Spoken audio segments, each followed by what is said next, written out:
चलिए तो शुरू करते हैं बिना कोई देरी किए। कोई टेंशन वाली बात है ही नहीं।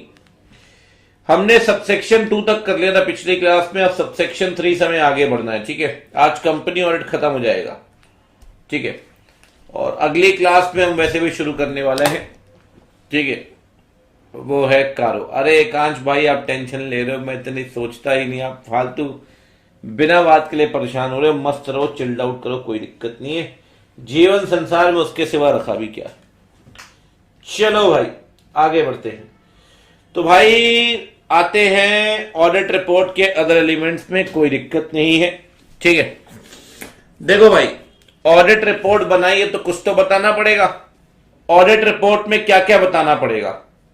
सबसेक्शन 3 कहता है ABCDEF IPL। क्या बात कर रहे हो? हाँ, ऐसा क्या?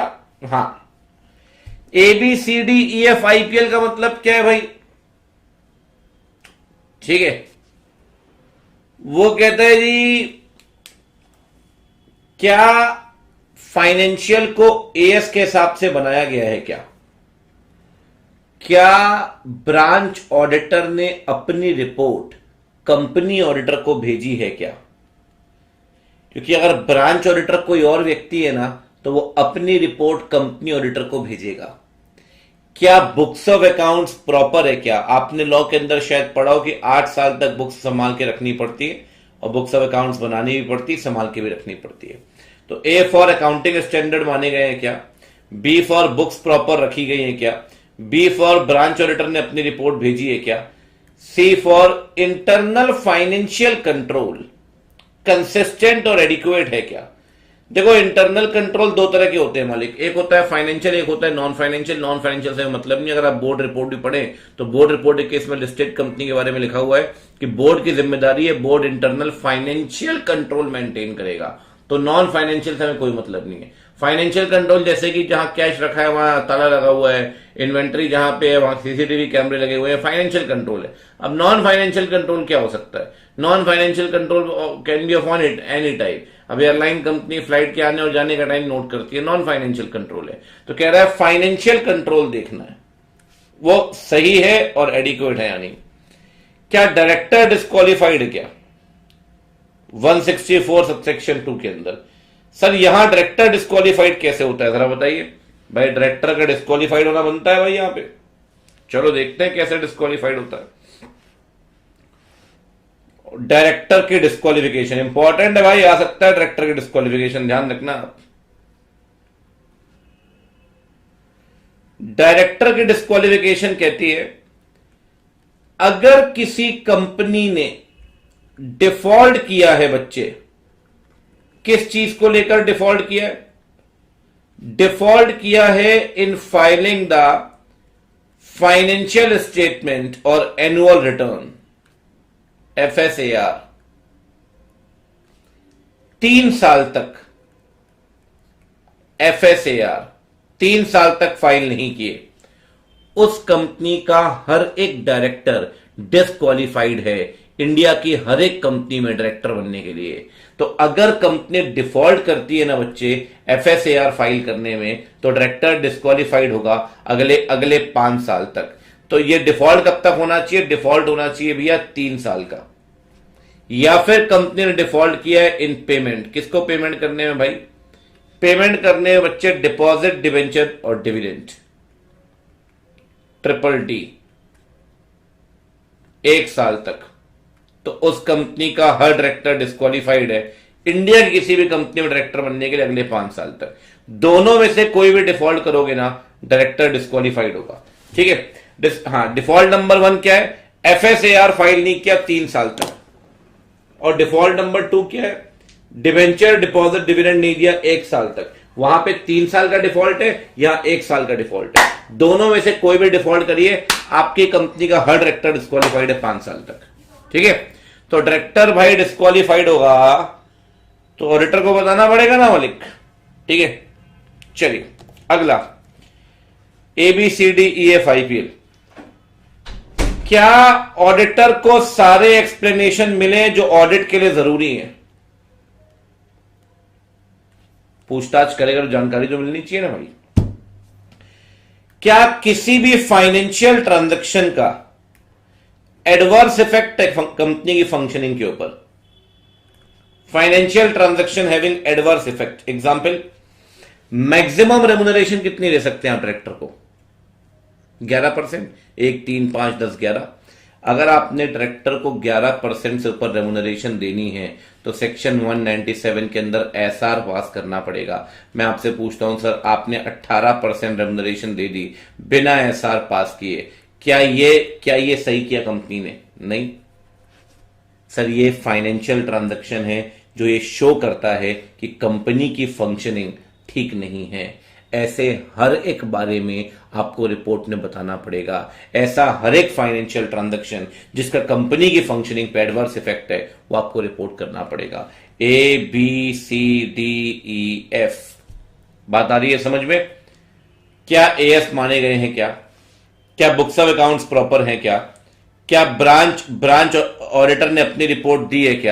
क्या internal financial control consistent adequate है? क्या डायरेक्टर डिस्क्वालीफाइड है? क्या एक्सप्लेनेशन इंफॉर्मेशन सारी मिल गई है? क्या और क्या फाइनेंशियल ट्रांजैक्शन का एडवर्स इफेक्ट है? क्या ठीक है ना? और एक लास्ट पॉइंट है, क्या फाइनेंशियल स्टेटमेंट बुक्स के हिसाब से बनाए गए हैं? क्या अब मानो बुक्स में कैश बुक है, कैश बुक का क्लोजिंग बैलेंस है 20,000 रुपए, आप फाइनेंशियल स्टेटमेंट में दिखा रहे हो 20 लाख रुपए, क्या फाइनेंशियल स्टेटमेंट बुक्स के साथ मैच कर रहे हैं? क्या नहीं यार, जो आपके फाइनेंशियल स्टेटमेंट है वो बेसिक बुक्स के साथ तो मैच करने चाहिए ना।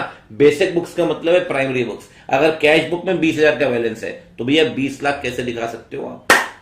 तो financial should match with the books of accounts. तो ABCDEF, ठीक है। एक बात और, ABCDEF के साथ चलता है IPL मतलब जो पैसा IPF में ट्रांसफर करना था, क्या कंपनी ने वो पैसा IPF में ट्रांसफर किया है? क्या पहली बात। क्या लॉन्ग टर्म कॉन्ट्रैक्ट के लिए प्रोविजन बनाए गए हैं? क्या दूसरी बात। और तीसरी बात, जो भी लिटिगेशन चल रहे हैं कंपनी के अगेंस्ट पेंडिंग, वो आप बताइए। तो कुल मिला के आपको बताना है ABCDEF प्लस IPL, ठीक है ना? ये आपको डिस्क्लोजर देना पड़ेगा। कहां डिस्क्लोजर देना पड़ेगा बच्चे? ये डिस्क्लोजर आपको देना पड़ेगा सबसेक्शन 3 के अंदर, ठीक है भाई? आगे बढ़े, चलिए एक बात ध्यान रखिए, अगर आप ऊपर पढ़े ना तो हर चीज आपको क्वेश्चन के फॉर्म में मिलेगी। क्या AS माने गए हैं? क्या बुक्स ऑफ अकाउंट्स प्रॉपर है? अगर इसका आंसर फेवरेबल हुआ तो ठीक, इसका किसी का भी आंसर अगर नेगेटिव हुआ, नेगेटिव ऑडिटर का, तो रीजन देने पड़ेंगे। सबसेक्शन 4 में लिखा है, ऊपर दिए गए किसी भी क्वेश्चन का आंसर नेगेटिव हुआ तो ऑडिटर को रीजन देने पड़ेंगे रिपोर्ट में। हवाई नहीं कह सकते। आप कह रहे हो AS नहीं माने, तो कैसे नहीं माने भाई? आप कह रहे हो ये नहीं माना, कैसे नहीं माना भाई? बता ना कि AS2 नहीं माना, NRV लोअर थी, फिर भी आपने कॉस्ट प्राइस पे वैल्यू कर दिया, ठीक है? चलिए अब आते हैं गवर्नमेंट कंपनी पे, सबसेक्शन 5, 6, 7। ये समझना भाई, बहुत सिंपल है, very very simple, very very simple. ये है C&AG। C&AG गवर्नमेंट कंपनी के ऑडिटर को अपॉइंट करेगा। अपॉइंट करने के साथ साथ डायरेक्शन देगा कि ऑडिट करनी कैसे है। गवर्नमेंट कंपनी का ऑडिटर ऑडिट करेगा एज पर द डायरेक्शंस।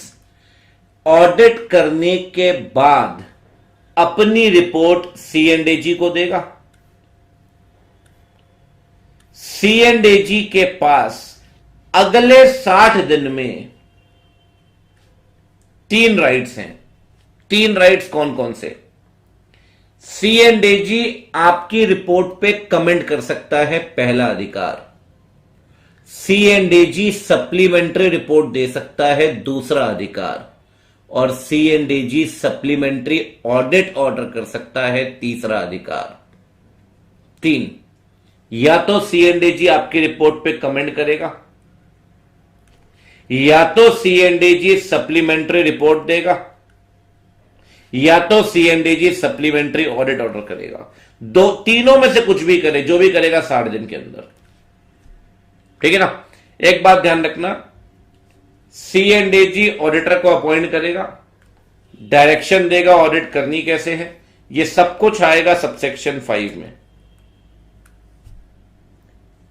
आप सीएनडीजी को रिपोर्ट दोगे, सीएनडीजी के पास 3 अधिकार हैं 60 दिन के अंदर, ये सब कुछ आएगा सबसेक्शन 6 में। अगर सीएनडीजी ने अपने कमेंट्स दिए, सीएनडीजी ने अपनी रिपोर्ट दी, तो सीएनडीजी की रिपोर्ट और उसके कमेंट्स आपको मेन रिपोर्ट के साथ लगाने पड़ेंगे। जब आप जहां जहां मेन रिपोर्ट जाएगी, वहीं वहीं सीएनडीजी के कमेंट्स भी जाएंगे। अगर मेन रिपोर्ट पार्लियामेंट में प्रेजेंट होगी तो सीएनडीजी के कमेंट भी वहां प्रेजेंट होंगे, जो भी है। अगर मेन रिपोर्ट एजीएम में प्रेजेंट होगी तो सीएनडीजी के कमेंट्स भी वहां प्रेजेंट होंगे। अगर मेन रिपोर्ट 21 दिन पहले मेंबर को सर्कुलेट होगी सेक्शन 136 में, तो सीएनडीजी के कमेंट्स भी 21 दिन पहले सर्कुलेट होंगे। जहां जहां मेन रिपोर्ट, वहां वहां सीएनडीजी के कमेंट्स। सबसेक्शन 7 में लिखा है, पीछा नहीं छोड़ा सकते आप। ठीक है जी। चलिए, तो क्या लिखा है, जो सीएनडीजी के कमेंट्स हैं वो प्लेस और सर्कुलेट होंगे along with the audit report. ये सबसेक्शन 7 है। ठीक है भाई।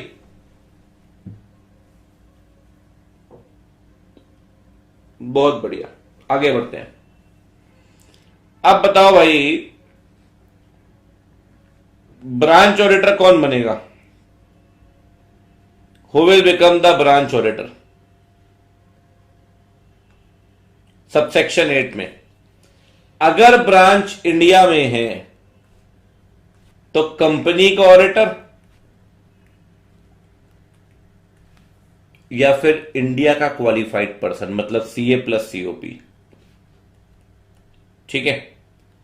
अगर ब्रांच इंडिया से बाहर है तो कंपनी का ऑडिटर या फिर उस कंट्री का क्वालिफाइड पर्सन जहां ब्रांच सिचुएटेड है। एग्जाम्पल, अब ऑस्ट्रेलिया में सिडनी में ब्रांच है, तो या तो कंपनी का ऑडिटर या ऑस्ट्रेलिया का क्वालिफाइड पर्सन, सीपीए हो सकता है, वहां का सीए हो सकता है, कोई भी हो सकता है। ठीक है ना। कंपनी का ऑडिटर या वहां का क्वालिफाइड पर्सन। यहां पे कंपनी का ऑडिटर, ये पर्सन क्वालिफाइड इन इंडिया। ठीक है जी। बस एक बात ध्यान रखना, ब्रांच ऑडिटर की एक जिम्मेदारी है। ब्रांच ऑडिटर ऑडिट करेगा, अपनी ऑडिट खुद करेगा, अपनी ऑडिट रिपोर्ट खुद बनाएगा, और ब्रांच ऑडिटर अपनी रिपोर्ट बनाकर कंपनी ऑडिटर को देगा। यह ब्रांच ऑडिटर की जिम्मेदारी है। ब्रांच ऑडिटर ने रिपोर्ट कंपनी को नहीं देनी, कंपनी ऑडिटर को देनी है।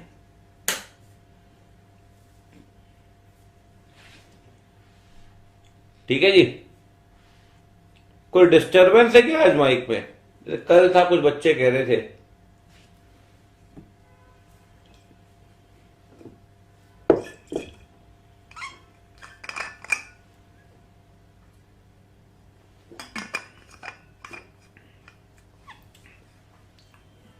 अरे भैया, मैं कंपनी ऑडिटर हूं, मैं ब्रांच ऑडिटर बन सकता हूं? मैं नहीं बनूंगा, आप सीए हो, आप भी ब्रांच ऑडिटर बन जाओ, तो दोनों में से कोई भी ब्रांच ऑडिटर बन सकता है, क्या दिक्कत है?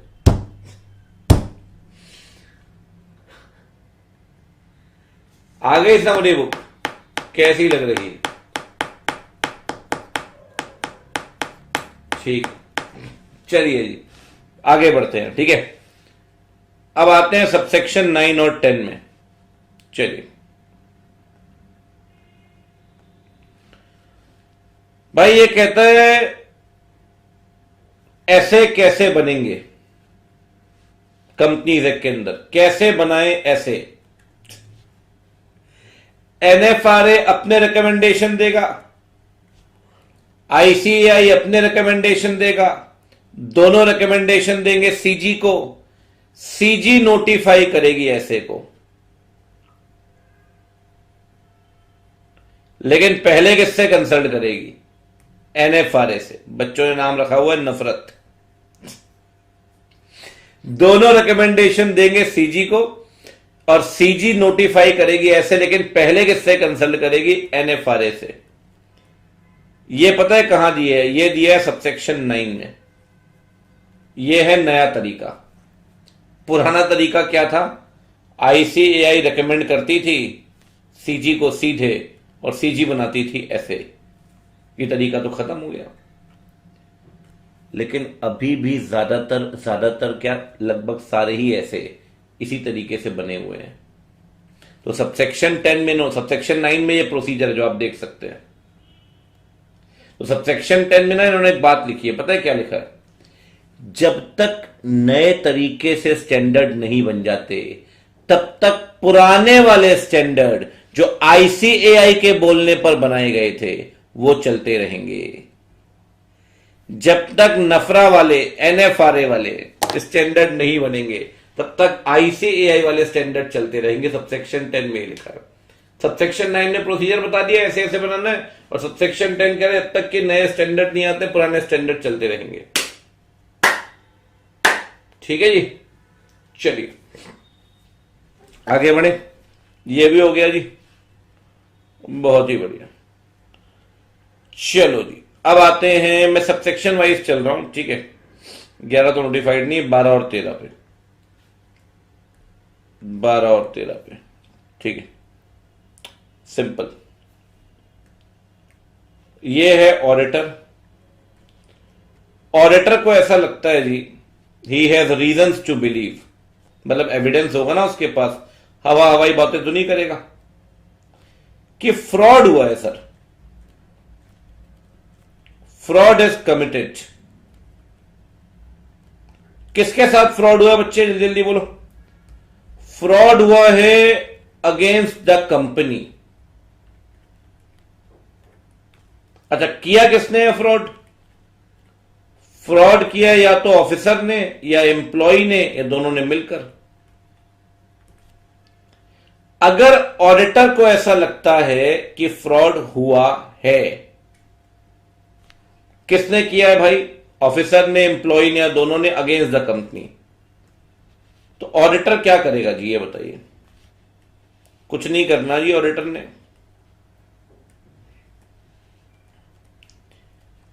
ऑडिटर अगले 2 दिन में पता है किसको बताएगा?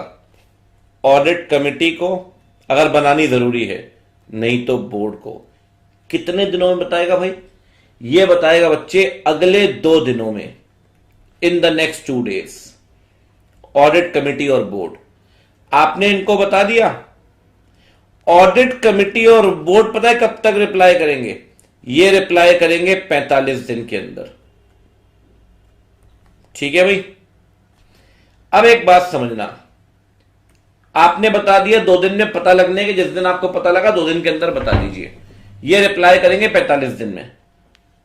अगर आपको लगता है अमाउंट 1 करोड़ रुपए का है मिनिमम या उससे ऊपर, अगर है तो सीजी को बताइए। ऑडिटर सीजी को पता है कब तक बताएगा? जिस दिन ऑडिटर को पता चलेगा उसके 60 दिन के अंदर। जिस दिन पता चलेगा ना, 2 दिन में ऑडिट कमेटी या बोर्ड को बताना है, और जिस दिन पता चलेगा उसके 60 दिन के अंदर सीजी को बताना है। अच्छा एक बात बताओ, फ्रॉड है 50 लाख का, 60 लाख का, सीजी को बताने की जरूरत है क्या? नहीं। अब सीजी को नहीं बताना तो कहां बताओगे? आप बताओगे बोर्ड रिपोर्ट में। कहां बताओगे भाई? आप बताओगे बोर्ड रिपोर्ट में। तो अगर 1 करोड़ का फ्रॉड हुआ तो सीजी को, और 1 करोड़ से कम का फ्रॉड है तो बोर्ड रिपोर्ट में। अब मुद्दा यह बनता है, सीजी को आप बताओगे कैसे? मुद्दा तो ये है ना जी, सीजी को आप बताओगे जी, एमसीए के सेक्रेटरी को बना के लिखोगे रिपोर्ट, ये रिपोर्ट बनेगी एडिटी 4 में, अदिति 4, ठीक है। इसमें मेंबरशिप नंबर होगा आपका, आपका ईमेल आईडी होगा ऑडिटर का, इसका टेलीफोन नंबर होगा या मोबाइल जो भी है, ये लिखना जरूरी है नाम के साथ। और एक बात, कैसे भेजेंगे? मैंडेटरी है, पोस्ट भी करना है और इलेक्ट्रॉनिक मोड दोनों मैंडेटरी है, ऑप्शनल नहीं है यहां पे। पोस्ट में आपका मन है, स्पीड पोस्ट, आरपीएडी, जो सही लगे वो कर दो, रजिस्टर्ड पोस्ट एक्नॉलेजमेंट ड्यू या स्पीड पोस्ट। इलेक्ट्रॉनिक मोड में ईमेल करना है भाई, दोनों करने जरूरी है, ठीक है। To the secretary MCA ADT 4 में मेंबरशिप नंबर, एमआरएन का full form membership number, email ID, telephone number सब लिखना है। पोस्ट भी करना है इलेक्ट्रॉनिक मोड। पोस्ट क्या करोगे? आरपीएडी या स्पीड पोस्ट, जो ठीक लगे, साथ में इलेक्ट्रॉनिक मोड। अच्छा, बोर्ड रिपोर्ट में आपने बता दिया, तो बोर्ड रिपोर्ट में क्या बताएंगे? चार बातें कौन कौन सी बतानी है बोर्ड रिपोर्ट में? सबसे पहली बात, नेचर ऑफ फ्रॉड, कौन सा फ्रॉड हुआ है, अमाउंट ऑफ फ्रॉड, कितने का फ्रॉड हुआ है, कौन सी पार्टीज ने फ्रॉड किया है, डायरेक्टर ने, ऑफिसर ने, एम्प्लॉय ने, पार्टीज इन्वॉल्व, और क्या एक्शन लिया है बोर्ड ने उस फ्रॉड को ठीक करने के लिए। चार बातें, nature of fraud, amount of fraud, parties involve और action taken, remedial action taken, ठीक है। तो अगर 1 करोड़ का फ्रॉड हुआ बच्चे, तो उस केस में क्या करोगे भाई? सीजी को एडीटी 4 में, और 1 करोड़ से कम का हुआ तो भाई बोर्ड रिपोर्ट में। बोर्ड रिपोर्ट में 4 बातें, ठीक है। यह है पूरा सबसेक्शन 12, फ्रॉड की रिपोर्टिंग। एक बात बताओ यार, कॉन्फिडेंशियलिटी का प्रिंसिपल तो लगता है ना ऑडिटर पे, और कहीं ना कहीं ऑडिटर रिपोर्टिंग तो कर ही रहा है बाहर के लोगों को, चाहे सीजी हो चाहे कोई और। सर, आप ये गुड फेथ में कर रहे हो और आपकी लीगल ड्यूटी है करने की। सबसेक्शन 13 कहता है, अगर ऑडिटर फ्रॉड की रिपोर्टिंग करता है तो उसकी कोई ड्यूटी ब्रेक नहीं होगी, किसी ड्यूटी का ब्रीच नहीं होगा ऐसा करने पर, अगर उसने ऐसा गुड फेथ में किया है तो। भाई, कॉन्फिडेंशियलिटी का प्रिंसिपल क्या कहता है कि आपको क्लाइंट की जानकारी बाहर नहीं देनी, लेकिन आप तो सीजी को बता ही रहे हो ना, एमसीए के सेक्रेटरी को लेटर तो लिख ही रहे हो। कह रहे हैं सर ये लीगल ड्यूटी है यार, और कॉन्फिडेंशियलिटी का तो एथिकल प्रिंसिपल है। कभी भी अगर एथिक्स और लॉ में फाइट हो गई ना, जीतेगा हमेशा लॉ ही, ठीक है ना। चलिए जी, तो सेक्शन 13 कहता है अगर गुड फेथ में आपने बताया तो कोई दिक्कत वाली बात नहीं है। डन हो गई भाई कहानी। तो 143 लगभग खत्म ही है बच्चावाड़ी, कुछ नहीं बचा अब इसके अलावा, पेनाल्टी बची है बस। 143 कहता है ये स्टैट्यूटरी ऑडिटर पे तो लगेगा ही, ये पूरा सेक्शन जो आपने पढ़ा है, ये सेक्रेटरियल और कॉस्ट ऑडिटर पे भी लगेगा। मतलब अगर कॉस्ट ऑडिटर फ्रॉड देखता है 1 करोड़ का, तो कॉस्ट ऑडिटर को भी सीजी को बताना पड़ेगा उस फ्रॉड के बारे में। 143 स्टैट के साथ साथ कॉस्ट ऑडिटर और सेक्रेटरियल ऑडिटर पे भी लगेगा। और अगर आपने कंप्लायंस नहीं किया तो ध्यान रखना बच्चा बाटी, लिस्टेड कंपनी में कितना फाइन है? लिस्टेड में फाइन है 5 लाख रुपए, और अनलिस्टेड में कितना फाइन है? अनलिस्टेड में फाइन है 1 लाख रुपए, ठीक है ना। बहुत जगह पर पेनाल्टी मिलती नहीं है कंपनी ऑडिट के अंदर, एक तो सीधे 147 में पेनाल्टी है, एक या 143 में पेनाल्टी है, ठीक है। तो 143 कंप्लीटेड, बहुत बढ़िया भैया, बहुत ही बढ़िया, बहुत ही शानदार, ठीक है भाई। अब आते हैं जी 144 पे, बहुत बढ़िया।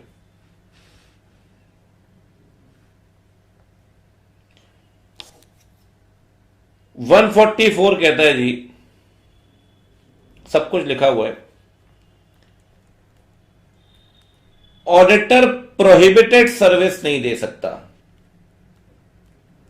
Can not provide, can not render. कौन सी सर्विस? प्रोहिबिटेड सर्विस नहीं दे सकता। किसको नहीं दे सकता बच्चे? जिस कंपनी की वो ऑडिट कर रहा है, उसकी सब्सिडरी कंपनी को, उसकी होल्डिंग कंपनी को। एक बात ध्यान रखना, एसोसिएट पर बैन नहीं है। अगर एसोसिएट कंपनी को आप देना चाहते हो तो दे सकते हो, उसमें कोई दिक्कत नहीं है। तो प्रोहिबिटेड सर्विस पे जो बैन है ना, वो कंपनी पर बैन है, सब्सिडरी पर बैन है और होल्डिंग पर बैन है। एसोसिएट पे कोई बैन नहीं है। अब दो बातें हैं सर। पहली बात, what is the meaning of prohibited service? Academic मतलब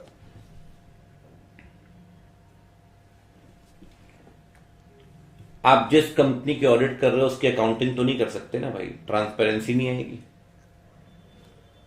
आपको आपका क्लाइंट फाइनेंशियल सर्विस आउटसोर्स नहीं कर सकता। एग्जाम्पल, आपका क्लाइंट आपको कहता है आप डेटर मैनेजमेंट संभाल लो, आप कैश मैनेजमेंट संभाल लो, कंपनी का नहीं संभाल सकते अगर आप ऑडिटर हो तो।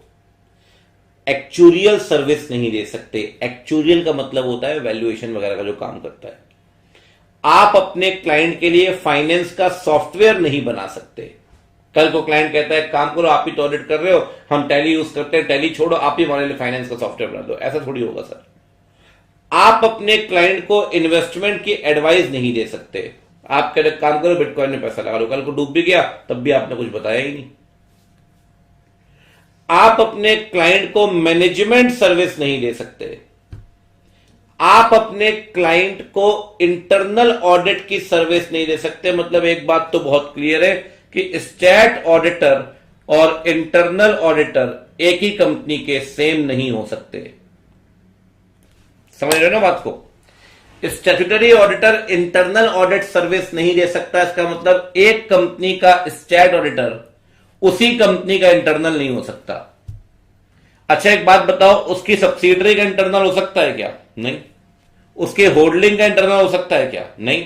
ना उस कंपनी का, ना होल्डिंग का, ना सब्सिडरी का। एसोसिएट पर बैन नहीं है। कल को मान लो इंस्टीट्यूट क्वेश्चन पूछ ले, आप ए लिमिटेड के स्टैट ऑडिटर हो, ठीक है भाई, ये कंपनी है बी लिमिटेड। बी लिमिटेड की 100 करोड़ कैपिटल है, ठीक है भाई। ए लिमिटेड के पास उसके मान के चलो 25 करोड़ के शेयर है, ठीक है, 100 में से 25, तो बी लिमिटेड क्या कहलाएगी? एसोसिएट। ए लिमिटेड का ऑडिटर है, स्टैट ऑडिटर है, मान लो आर। क्या आर बी लिमिटेड का इंटरनल ऑडिटर बन सकता है? बन सकता है सर। क्यों? स्टैट तो इंटरनल ऑडिट नहीं कर सकता। अरे नहीं कर सकता, ना उस कंपनी की, ना होल्डिंग की, ना सब्सिडरी की। अरे मैं आपसे क्या कह रहा हूं, 144 में एसोसिएट पर प्रोहिबिशन नहीं है। अगर आप किसी कंपनी के स्टैट ऑडिटर हैं तो उसकी एसोसिएट के इंटरनल बन सकते हो, उसके एसोसिएट को बुक कीपिंग की सर्विस दे सकते हो, उसके एसोसिएट को एक्चुरियल सर्विस दे सकते हो, उसकी एसोसिएट के लिए फाइनेंस का सॉफ्टवेयर बना सकते हो, उसकी एसोसिएट के लिए इन्वेस्टमेंट की एडवाइस दे सकते हो, उसकी एसोसिएट के लिए इंटरनल ऑडिट भी कर सकते हो। बैन है 3 कंपनी के लिए। कौन कौन सी 3? Company, holding, subsidiary. एसोसिएट के लिए कोई बैन नहीं है, ठीक है ना? समझ में आ रही है बात? तो स्टैट इंटरनल सेम नहीं हो सकते, ना कंपनी के लिए, ना सब्सिडरी के, ना होल्डिंग के लिए, लेकिन आपका स्टैट आपकी एसोसिएट का इंटरनल बन सकता है। अब लूपहोल बोल लो या कुछ भी बोल लो, है तो सही। लूपहोल बोल लो या कुछ भी बोल लो भाई, है तो सही। एसोसिएट वाला जो पॉइंट है, ठीक है।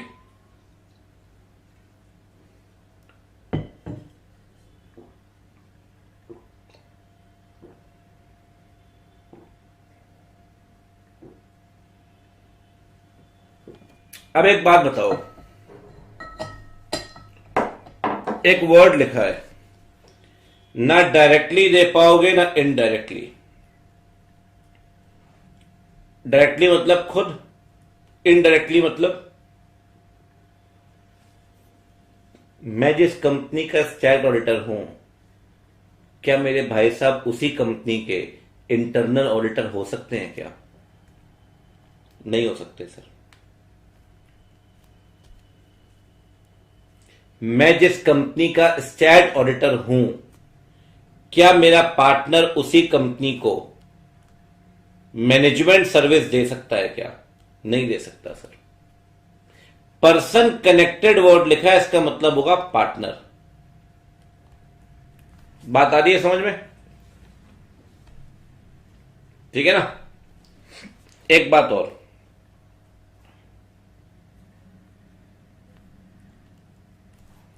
मान लो ये है ए लिमिटेड,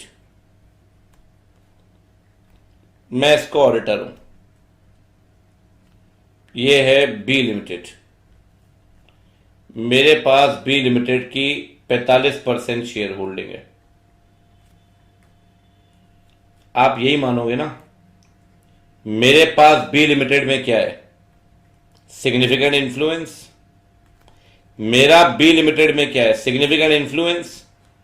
20% से बनता है ना सिग्निफिकेंट इन्फ्लुएंस, अगर आपको याद हो, आपने एसोसिएट कंपनी में पढ़ा होगा सिग्निफिकेंट इन्फ्लुएंस। क्या मैं जिस कंपनी की ऑडिट कर रहा हूं, क्या बी लिमिटेड उसी कंपनी को, कोई भी प्रोहिबिटेड सर्विस उठा लो, क्या अकाउंटिंग की सर्विस, बुक कीपिंग की सर्विस दे सकती है क्या? नहीं दे सकती सर। आप खुद तो दे ही नहीं सकते, ना आपका रिलेटिव दे पाएगा, ना आपका पार्टनर, ना ही कोई ऐसी एंटिटी जिसमें आपका सिग्निफिकेंट इन्फ्लुएंस है। तो आप बताइए, अगर मेरी 45% शेयर होल्डिंग है बी लिमिटेड में, तो क्या बी लिमिटेड ए लिमिटेड को कोई भी प्रोहिबिटेड सर्विस दे पाएगी क्या? The answer is no. एक बात और, अगर ए लिमिटेड की ऑडिट मैं कर रहा हूं और मैं यूज करता हूं ई एंड वाई का ब्रांड नेम ऑडिट के लिए, तो क्या E and Y A limited को फाइनेंस का सॉफ्टवेयर बना के दे सकती है क्या? नहीं दे सकती सर। आप खुद तो प्रोहिबिटेड सर्विस नहीं दे सकते, कोई ऐसी एंटिटी भी प्रोहिबिटेड सर्विस नहीं दे पाएगी जिसका ब्रांड नेम इस्तेमाल कर रहे हैं आप। तो वो भी नहीं दे पाएगी जिसके ऊपर आपका सिग्निफिकेंट इन्फ्लुएंस है, वो भी नहीं दे पाएगी जिसका ब्रांड नेम इस्तेमाल कर रहे हैं। अगर मैं ई एन वाई का ब्रांड नेम इस्तेमाल कर रहा हूं ना, तो ई एन वाई कोई भी प्रोहिबिटेड सर्विस नहीं दे पाएगी। तो इनडायरेक्ट में 4 लोग हैं, रिलेटिव, पार्टनर, जिसके ऊपर आपका सिग्निफिकेंट इन्फ्लुएंस है, जिसका ब्रांड नेम इस्तेमाल कर रहे हो। ठीक है।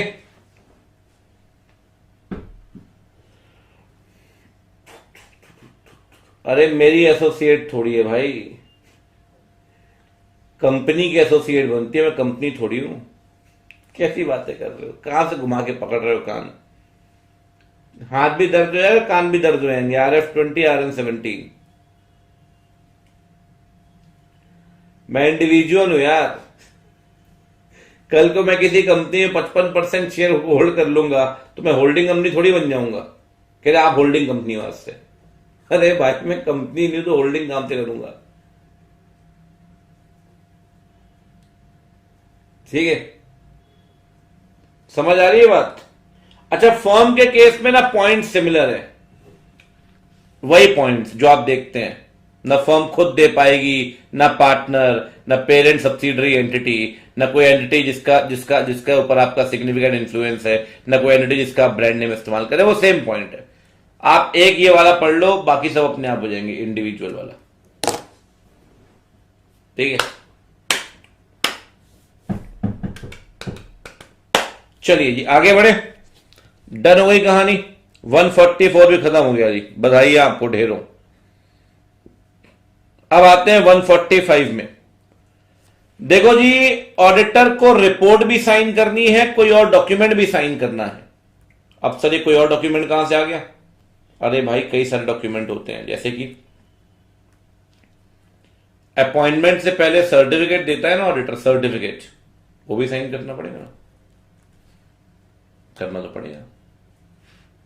ADT 4 दोगे ना सरकार के पास अभी थोड़ी देर पहले, वो भी साइन करना पड़ेगा, करना तो पड़ेगा। 20% ही मानेंगे आदित्य भाई, वहीं से निकालेंगे 20% से।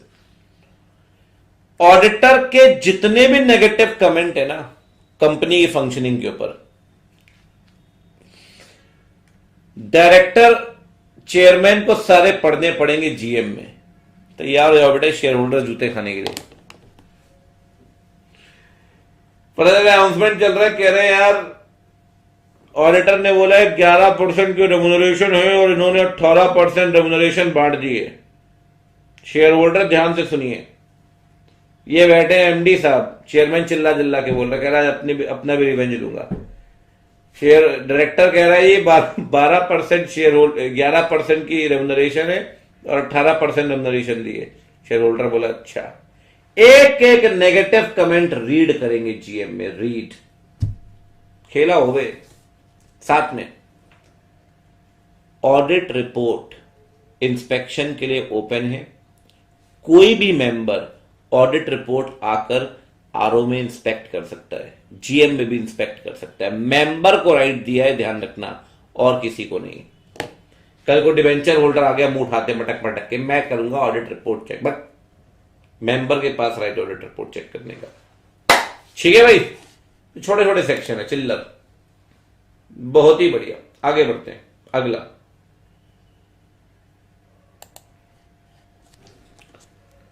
टू रू 146। जीएम के सारे नोटिस आप ऑडिटर को भेजेंगे, आपकी जिम्मेदारी बनती है हर एक जीएम के।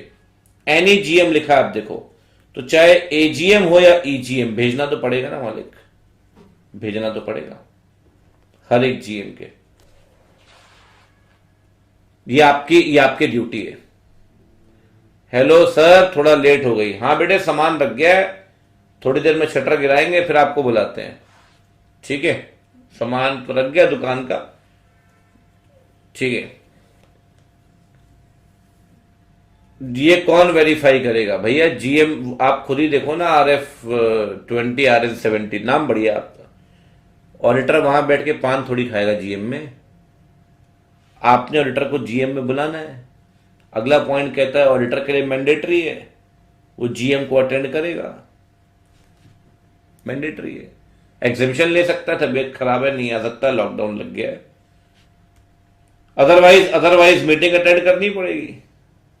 अगर मीटिंग अटेंड करनी पड़ेगी या तो खुद भी कर सकता है, हिमसेल्फ या रिप्रेजेंटेटिव। अब मान लो कल को मैंने तनिया को भेज दिया, जा बेटी मीटिंग अटेंड कर ले मेरी जगह। तनिया जाके वहां पर पूछा, हाँ भाई ऑडिटर की तरफ से कौन आया? ऑडिटर कह रही है बहुत मीठा, गुलाब जामुन है बहुत तेज मीठा है, और ये तो भैया बहुत ही बेकार लग रहा है, खाने में मजा नहीं आया। शेयर होल्डर कह रही है किसको बुला लिया यार? इसीलिए अतीत में ऐसे हादसे हो चुके हैं। अगर ऑडिटर खुद नहीं जाता तो अपना रिप्रेजेंटेटिव भेजेगा। रिप्रेजेंटेटिव जो होगा वो भी CA+COP होना चाहिए, वो भी CA+COP ही होना चाहिए। ठीक है भाई, डन। साथ में एक बात और, ऑडिटर जीएम में अपनी बात रख सकता है, लेकिन वही बात जो ऑडिट से कनेक्टेड है। पता चला ऑडिटर को माइक मिल गया, वो चालू हो गया, कह रहा है ये कर दो वो कर दो, अगली बार रेडिसन में करो, कहां घटिया जगह कर दी, ये वो ताज होटल में दुनिया की। चेयरमैन ने कहा उतरे आप स्टेज से उतरे। भाई आप अपनी बात रखिए, कोई दिक्कत नहीं है, लेकिन वही बात जो ऑडिट से कनेक्टेड है, जिसका संबंध ऑडिटर के तौर पे है, उसके अलावा कोई और बात नहीं रख सकते आप। तो कंपनी बुलाएगी, कंपनी की जिम्मेदारी है, ऑडिटर अटेंड करेगा, उसकी जिम्मेदारी। अकेले या रिप्रेजेंटेटिव के थ्रू, रिप्रेजेंटेटिव भी CA+COP होना चाहिए, और ऑडिटर के पास राइट है, वो अपनी बात रख सकता है, वही बात जो ऑडिट से कनेक्टेड है। ठीक है भाई, चलिए तो अब आते हैं जी, 146 भी हो गया, 147 में आते हैं। बहुत ही बढ़िया। देखो जी, मैं एक सिंपल सी बात आपको बताता हूं। अगर इंटेंशन चीट करने का है ना, तो पेनाल्टी गंभीर है। कैसे गंभीर है सर? अगर चीट करने का इंटेंशन हुआ with an intention to defraud, cheat, अच्छा विदाउट इंटेंशन है तो इतना गंभीर मसला नहीं है। अगर चीट करने का इंटेंशन है तो बेटा इम्प्रिजनमेंट है 1 साल तक की, साथ में फाइन है। पता है कितना फाइन है? मिनिमम फाइन है 50,000 का और मैक्सिमम फाइन में तो बेटे बर्बाद हो जाओगे, लुट जाओगे। 25 लाख रुपए और रेमुनरेशन का 8 गुना, विच एवर इज लोअर। मतलब जेल तो होनी होनी है 1 साल की, साथ में फाइन लगेगा मिनिमम 50,000 और मैक्सिमम फाइन लगेगा 25 लाख रुपए या 8 गुना रेमुनरेशन का, विच एवर इज लोअर। यह तब है जब वो फ्रॉड करेगा।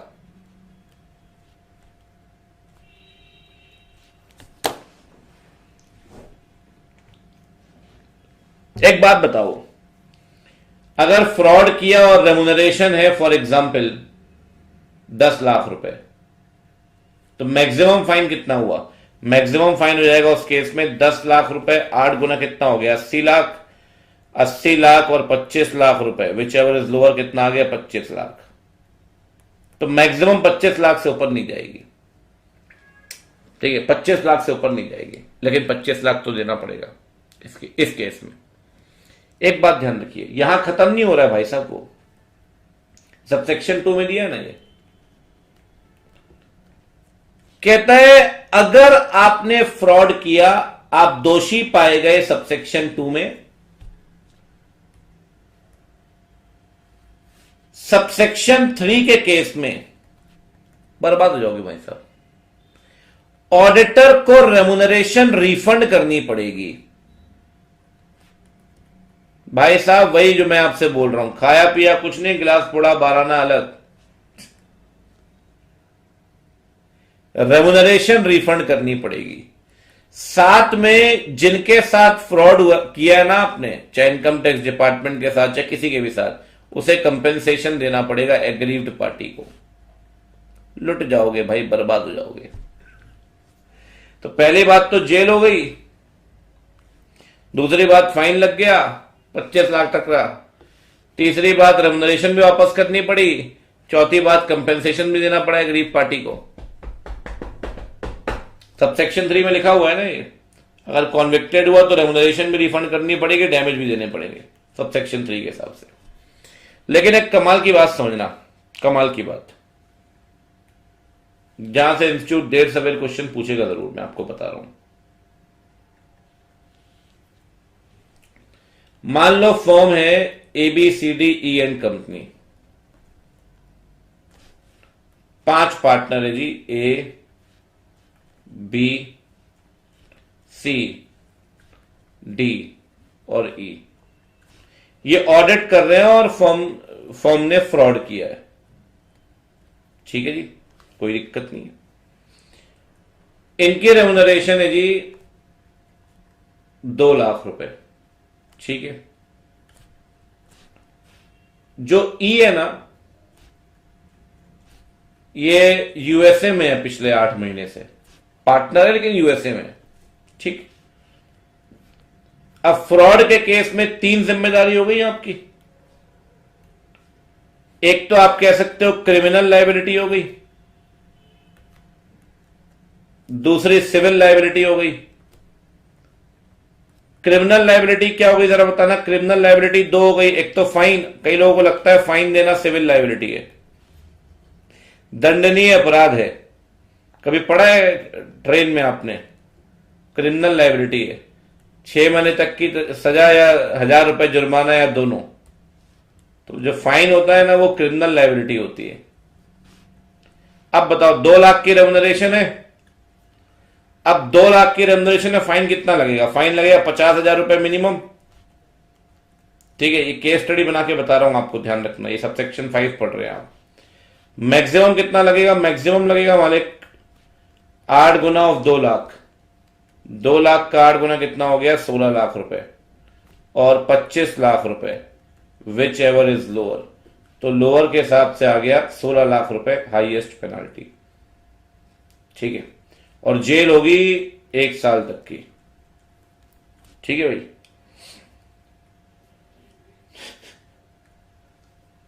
कोर्ट कहता है जी 50,000 की मिनिमम पेनाल्टी है, 16 लाख की मैक्सिमम। कल को कोर्ट कहता है आपकी पेनाल्टी है 10 लाख रुपए, आपको देनी है। ठीक है, मिनिमम 50 थी, मैक्सिमम ही 10 लाख पेनाल्टी और 1 साल की जेल है आपको। और मान लो आपने फ्रॉड किया है तो कंपेंसेशन देना पड़ेगा। कंपेंसेशन जो आपका है ना, ये सिविल लाइबिलिटी के अंदर आएगा। मान लो कंपेंसेशन देना है आपने 5 लाख रुपए, ये सिविल लाइबिलिटी है। ठीक है,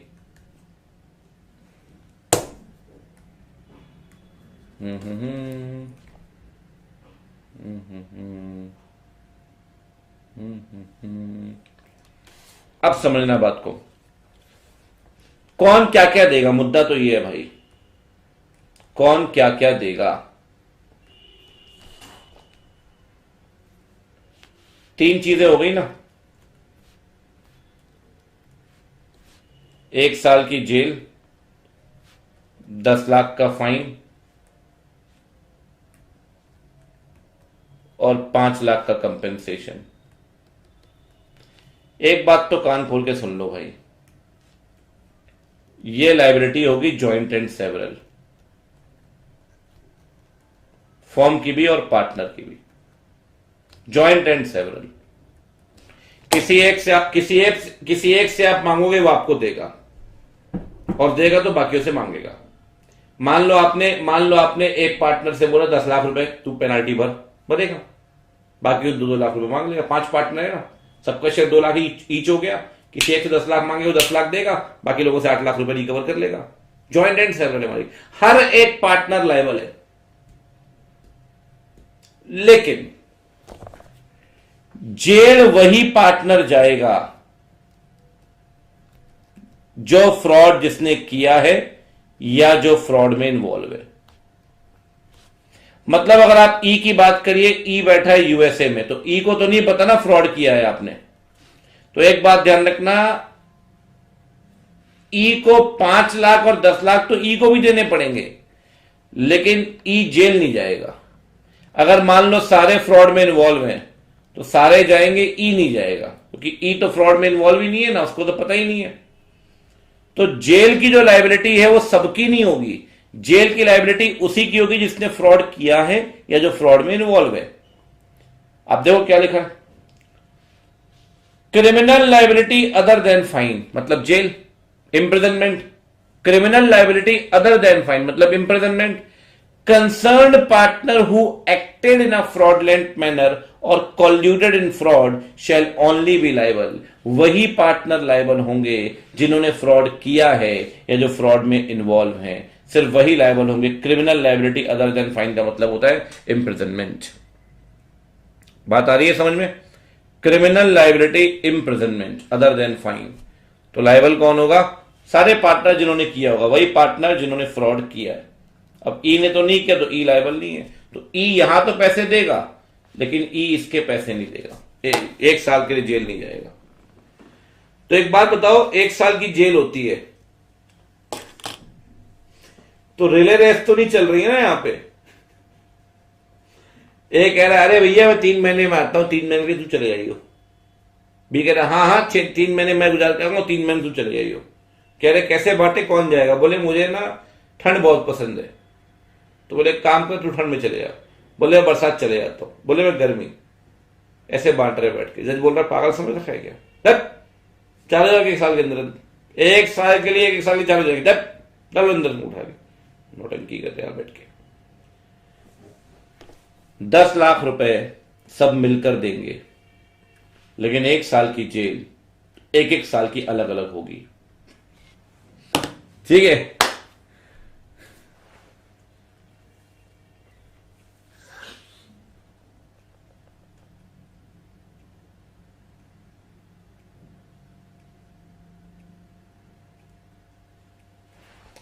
ठीक है, डन। We are done 147। बधाई हो आपको, ढेरों ढेरों बधाई है भैया, ढेरों बधाई है। शुरू करें भाई कॉस्ट ऑडिट से। देखिए सबसे पहले बात करते हैं कॉस्ट रिकॉर्ड की। 10 मिनट लगेंगे, 10 मिनट लगेंगे, खत्म कर लेते हैं, कोई दिक्कत नहीं है कॉस्ट ऑडिट को, ठीक है। आराम से 10 मिनट में खत्म हो जाएगा कॉस्ट ऑडिट, ठीक है। कॉस्ट रिकॉर्ड बनाने हैं हर कंपनी को, every company including foreign company, every company including foreign company. या तो वो प्रोडक्शन कर रही होगी गुड्स का, या सर्विसेज दे रही होगी। जिनका ओवरऑल टर्नओवर पिछले साल में कितना होना चाहिए, 35 करोड़ रुपए। कितना, 35 करोड़ रुपए पिछले साल में, इमीडिएटली प्रीसीडिंग फाइनेंशियल ईयर, सारे प्रोडक्ट मिलाकर, all the product and service, 35 crore रुपए, ठीक है। उन्हें कॉस्ट रिकॉर्ड बनाने पड़ेंगे। और कॉस्ट रिकॉर्ड बनते हैं 3 चीजों को लेकर, material, labour, overheads. Sir cost record आपको बनाने पड़ेंगे, 2 एंटिटीज एग्जेम्प्टेड है, पहला स्मॉल और दूसरा माइक्रो, और वो एमएसएमईडी एक्ट के अंदर डिफाइंड है। एमएसएमईडी एक्ट के अंदर उनसे कोई मतलब नहीं है, वो दोनों को नहीं बनाने, ना माइक्रो को ना स्मॉल को। मीडियम एग्जेम्प्टेड नहीं, ध्यान रखिए, ठीक है। तो वो हर एक कंपनी इंक्लूडिंग फॉरेन कंपनी जिसका पिछले साल टर्नओवर होगा 35 करोड़ का, उसे इस साल कॉस्ट रिकॉर्ड बनाने पड़ेंगे। पिछले साल, इमीडिएटली प्रीसीडिंग फाइनेंशियल ईयर, उसे कॉस्ट रिकॉर्ड बनाने पड़ेंगे, ठीक है। आगे बढ़ते हैं जी। सर कॉस्ट रिकॉर्ड बनेंगे किसमें? देखो भाई एक बात मैं आपको बता दूं, एक सेकेंड, ठीक। जो कॉस्ट रिकॉर्ड बनेंगे ना बच्चे,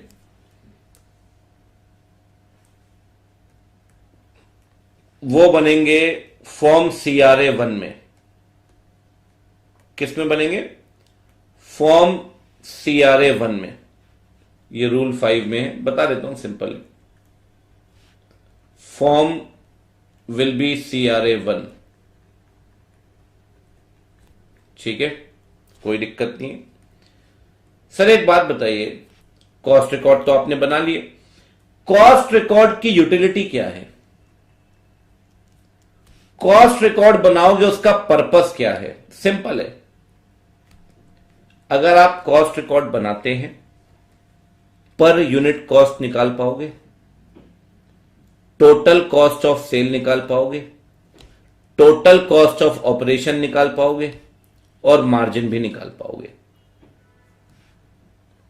पर यूनिट कॉस्ट निकाल पाओगे, टोटल कॉस्ट ऑफ सेल निकाल पाओगे, टोटल कॉस्ट ऑफ ऑपरेशन निकाल पाओगे, और मार्जिन निकाल पाओगे। और पर्पस क्या है? पर्पस, यूटिलिटी क्या है? यूटिलिटी सिंपल है, अगर आपके पास कॉस्ट रिकॉर्ड है तो ऑप्टिमम यूटिलाइजेशन होगा रिसोर्सेस का। साथ में अब ये बॉटल आप बना रहे हो 2023 में, 2023 में आप बॉटल बना रहे हैं जी, आपको बॉटल की कॉस्टिंग पता है। कल को 2027 में आप बोलोगे मुझे बॉटल की कॉस्ट देखनी है, 23 में क्या पड़ती थी, तो कहीं ना कहीं आपके पास डेटा तो रहेगा, वो डेटा आपको हेल्प करेगा बाद में। तो रूल 5 बहुत सिंपल है, कहता है फॉर्म CRA 1 में कॉस्ट रिकॉर्ड बनाओगे, पर्पस मैंने आपको बता दिया, यूटिलिटी, ज्यादा कुछ नहीं है रूल 5 में। रूल 3 में ठीक है कि हर कंपनी को कॉस्ट रिकॉर्ड बनाने हैं पिछले साल जिसका टर्नओवर 35 करोड़ का होगा, every company including foreign company, ठीक है ना। माइक्रो और स्मॉल एग्जेम्प्टेड है। चलिए अब आते हैं जी रूल 4 में। कॉस्ट रिकॉर्ड किसको बनाने, वो तो पढ़ लिया। कॉस्ट ऑडिट किसको करवानी है? कहता है भाई जो एंटिटीज पार्ट ए में ऑपरेट कर रहे हैं, पार्ट ए में रेगुलेटेड सेक्टर है 6, टेलीकम्युनिकेशन, ड्रग, एल्कोहल, वो आपकी मेन बुक में होगा। उनका टोटल प्रोडक्ट से टर्नओवर है 25 करोड़, सारे प्रोडक्ट मिलाकर, सारे प्रोडक्ट। अब टेलीकम्युनिकेशन मान लो जियो है, जियो फाइबर भी है, जियो आपका क्या कहते हैं सिम भी है, ठीक है, जियो लैंडलाइन भी है, सारे प्रोडक्ट मिला के 50 करोड़। और इंडिविजुअल प्रोडक्ट से 25 करोड़। दोनों कंडीशन पूरी होनी चाहिए, सारे प्रोडक्ट से 25 और इंडिविजुअल से, सारे प्रोडक्ट से 50 और इंडिविजुअल से 25। If both the condition are satisfied, cost audit करवानी पड़ेगी। और कॉस्ट ऑडिट होगी किसकी? कॉस्ट रिकॉर्ड की। पार्ट ए में 50-25 की लिमिट है और पार्ट बी में 100-35 की। सारे product 50 crore, individual product 25 crore. अब मान लो जियो में 4 प्रोडक्ट हैं, चारों से टर्नओवर आ रहा है 15 करोड़ ईच, तो आ तो 60 करोड़ गया ना, लेकिन इंडिविजुअल प्रोडक्ट से 25 आया क्या? नहीं। तो कॉस्ट ऑडिट करवानी पड़ेगी क्या? नहीं। कॉस्ट ऑडिट करवाने के लिए दोनों कंडीशन पूरी होनी चाहिए ना। पहली कंडीशन क्या है?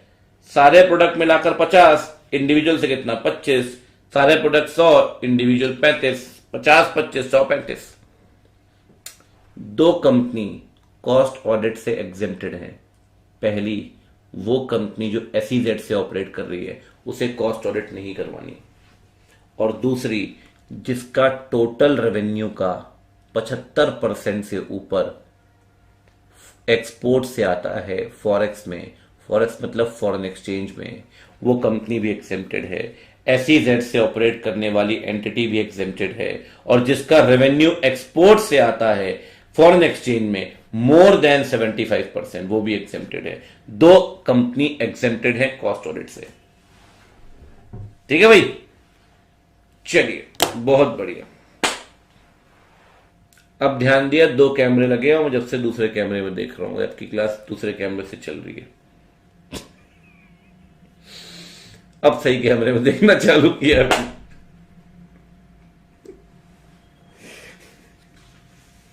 अरे यार, वो एक्चुअली क्या होता है, एक कैमरा ऑनलाइन क्लास के लिए अलग रखा है, यूट्यूब के लिए अलग, दोनों कैमरे रिप्लेस हो गए। यूट्यूब वाला यहां चला गया, ऑनलाइन स्वैप हो चुके, दोनों स्वैप हो चुके हैं। ठीक है, अब आते हैं रूल 6 में।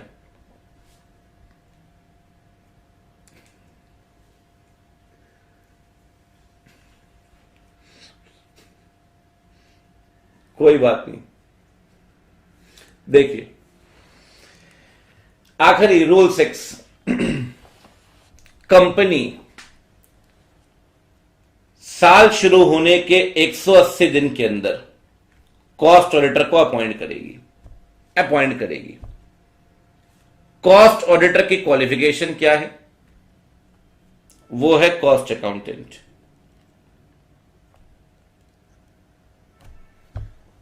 सर कॉस्ट ऑडिटर की डिस्क्वालिफिकेशन क्या है? सेम, कंपनी ऑडिटर वाली। वो कह रहा है 10:30 तक है ना क्लास, पढ़ा दे रहा हूं भैया, पढ़ लो 5 मिनट। ठीक है भैया, नहीं पढ़ना जिसको वो चला जाए, जिसको पढ़ना है वो बना रहे। मैं 5 मिनट तो पढ़ाऊंगा, टॉपिक थोड़ी छोड़ दूंगा बीच में, अगले लेक्चर से नया स्टार्ट करेंगे। ठीक है, क्वालिफिकेशन क्या है? Cost accountant. Disqualification same, company auditor वाली। पेनाल्टी भी सेम, कंपनी ऑडिटर वाली। जो ऑडिट करेगा ना, वो ऑडिट करेगा, ध्यान रखिए, कॉस्ट ऑडिटिंग स्टैंडर्ड के हिसाब से। उनके भी अपने स्टैंडर्ड है भाई, अपने प्योर कॉस्ट स्टैंडर्ड, हाँ, ऑडिटिंग स्टैंडर्ड के हिसाब से ऑडिट करेगा। ठीक है ना? Qualification cost accountant, disqualification same, penalty same, compliance cost auditing standards का। ठीक है, समझना ध्यान से। आपने कॉस्ट ऑडिटर को अपॉइंट कर लिया जी। कॉस्ट ऑडिटर को अपॉइंट करके इंटीमेट करिए ऑडिटर और सीजी दोनों को कि भैया आपको अपॉइंट कर लिया है। सीजी को इंटीमेट करेंगे फॉर्म CRA 2 में। CRA 1 याद है? कॉस्ट रिकॉर्ड का। ठीक है, अब एक बात समझिए, तो कॉस्ट ऑडिटर ने अपॉइंटमेंट के बाद CRA 2 में ये आपको बताना है। अब CRA 2 में सीजी को बताएंगे, साथ में ऑडिटर को बताएंगे। अब बताना कब है सर? बताना है बोर्ड मीटिंग के 30 दिन के अंदर। ठीक है जी, 30 दिन के अंदर बताएंगे। अब चक्कर क्या है जी, कॉस्ट ऑडिट करने के बाद आप अपनी कॉस्ट ऑडिट रिपोर्ट सीजी को दोगे फॉर्म सीआरए 3 में। मतलब एक बात समझिए, सीजी को बताओगे सीआरए 2 में और ऑडिट रिपोर्ट बनाकर दोगे सीआरए 3 में। सीआरए 1 कॉस्ट रिकॉर्ड का, सीआरए 2 सीजी के अपॉइंटमेंट का और सीआरए 3 किसका, कॉस्ट ऑडिट रिपोर्ट का। ठीक है, आपने कंपनी को कॉस्ट ऑडिट रिपोर्ट बना के दी, कंपनी अगले 30 दिन में सीजी को कॉस्ट ऑडिट रिपोर्ट देगी। ऐसा समझ लें आप, ये है कॉस्ट ऑडिटर, ये है कंपनी, वहां थोड़ा ज्यादा मैसअप हो रहा है, ये है सीजी। आपने कॉस्ट ऑडिट रिपोर्ट बनाकर दी, ठीक है, कंपनी को, कंपनी ने वो आगे फॉरवर्ड कर दी किसको, सीजी को। अब आपने बनाकर दी किसमें, आपने बना के दी भाई सीआरए 2 में, सॉरी सीआरए 3 में। अब आपने सीआरए 3 में दी, वो आगे ले जाकर दे देगा सीआरए 4 में सीजी को अगले 30 दिन के अंदर। ठीक है भाई, तो सीआरए 3 में आपने कंपनी को दी और सीआरए 4 में कंपनी किसको देगी, सीजी को अगले 30 दिन में। ठीक है, cost auditor to company CRA 3, company to CG CRA 4 30 दिन के अंदर। अब एक बात समझिए, आप जिस दिन कॉस्ट ऑडिट रिपोर्ट दोगे वो दिन आपका ऑफिस का आखिरी दिन होगा।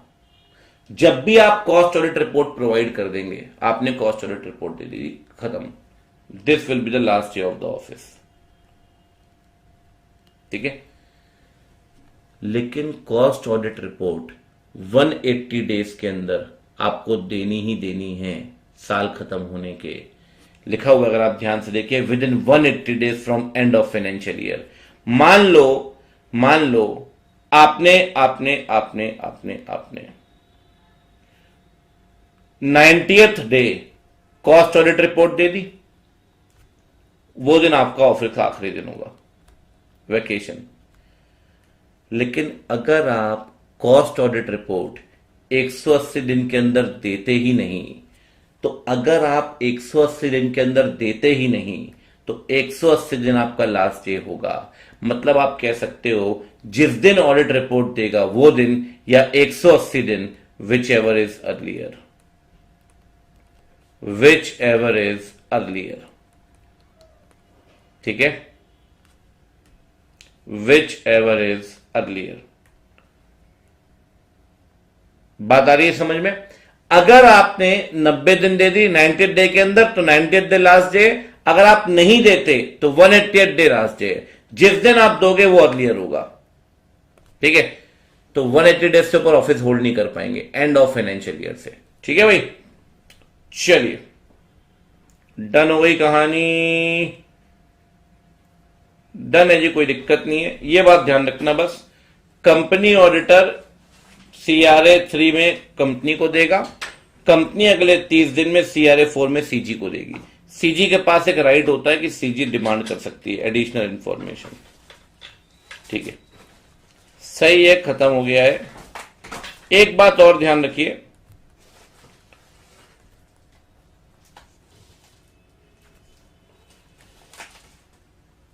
कैजुअल वैकेंसी वगैरह ना बोर्ड फिल करता है, अपॉइंट भी बोर्ड करता है, कैजुअल वैकेंसी भी बोर्ड फिल करता है। ठीक है, तो ये समझ में आ रहा है। कॉस्ट ऑडिट रिपोर्ट देनी है 180 दिन के अंदर, देता है तो ऑफिस का आखिरी दिन होगा, नहीं देता इफ नॉट तो 180th डे ऑफिस खाली कर देगा। ठीक है, खत्म है, और क्या है। चलिए जी।